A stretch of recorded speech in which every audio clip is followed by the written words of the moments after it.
是这样的，我是这么看，就是说整肃马云，其实马云他不是一个人，对吧？其实也包括很多其他的这种，就是都是在互联网这个领域的巨头，像这个腾讯啊、滴滴啊等等，我们看来都有这个被整肃，只是程度不同。但是马云是被整肃的最重的一个，在这背后，我觉得他至少是有3大因素。首先，第一个因素呢，我觉得就是习近平他要整肃马云，跟他和马云之间的一些个人恩怨，这个应该是次要的。最主要的因素呢，是习近平他应该是要借整肃马云，他要进行削藩。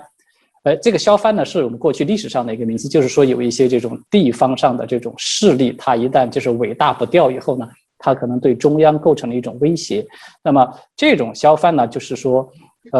就是比如说类似于像马云这种时候，我们可以看到在官方的报道中啊。官方凡是在论述到谈到马云啊，像这个滴滴啊，是吧？包括这个像腾讯这些，它有3个关键词。第一个关键词就是说，官方我们这是在反垄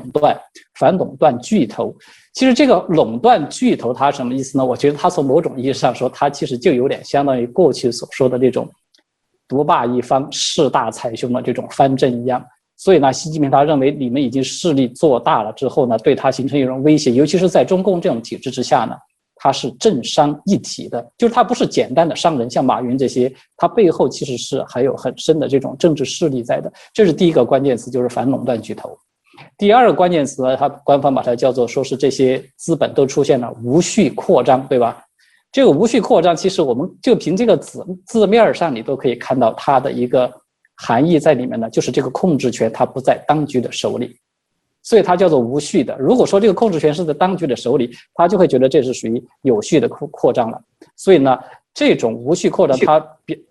对，就是说他的这种控制权，他不在当局的手里，那么当局他会觉得这对他自己，你要是再这么做大下去，他真的就会构成一种威胁。第三一个就是这个在官方的说辞中，他有提到了，说是要理清这种政商关系，要厘清政商关系。其实这个意思呢，我觉得它其实有一点什么含义呢？就是他不想出现一个现代的吕不韦，对吧？就是说你是一个商人，你就是在商言商，你不要太多的参与到这个卷入到政治里面来。所以像吕不韦这样一个就是历史上比较典型的一个人，是吧？由商入政，最后是甚至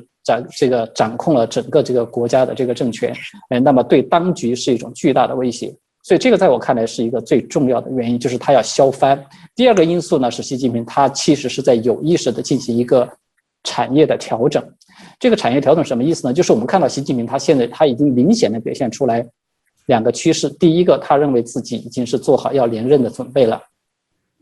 第二一个呢，就是习近平他表现出来要和以美国为首的西方要打一场持久战，就是这种竞争啊，战略竞争性的关系是要进入一种持久战的这种状态。那么在这种情况之下呢，习近平他甚至他还在考虑，可能在他未来的任期里面，他可能要对台湾实施这种武力入侵的这种行动。那么这样就会必然带来一个结果，就是很有可能中共会面临着全世界的这种脱钩，或者是最严厉的这种制裁。那么在这种情况之下，他必须要提前进入到一种就是全面，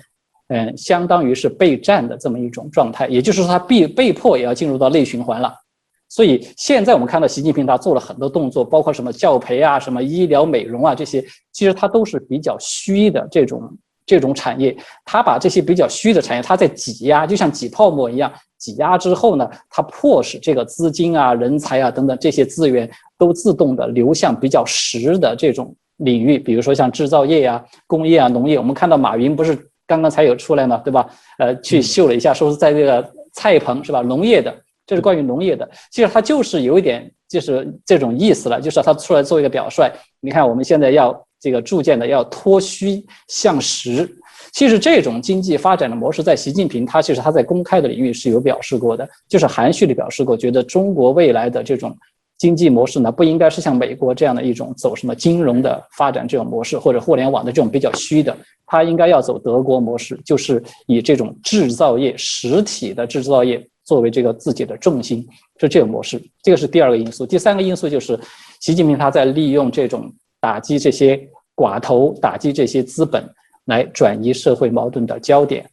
什么意思呢？就是说我们在国内看到现在他把国内这种贫富分化呀，造成越来越尖锐的这种社会矛盾，还有就是习近平他自己在外部是吧，国际社会的这种孤立啊，这种矛盾，他都通通把它转嫁为说，你看在国内呢，你们这些资本是在掠夺老百姓的财富，所以我们现在要走共同富裕的道路，意思就是好像是因为你们这些资本，你们赚太多钱了，你们这个剥削了老百姓。那么在外部呢，意思就是你们现在在充当着这个敌对势力的。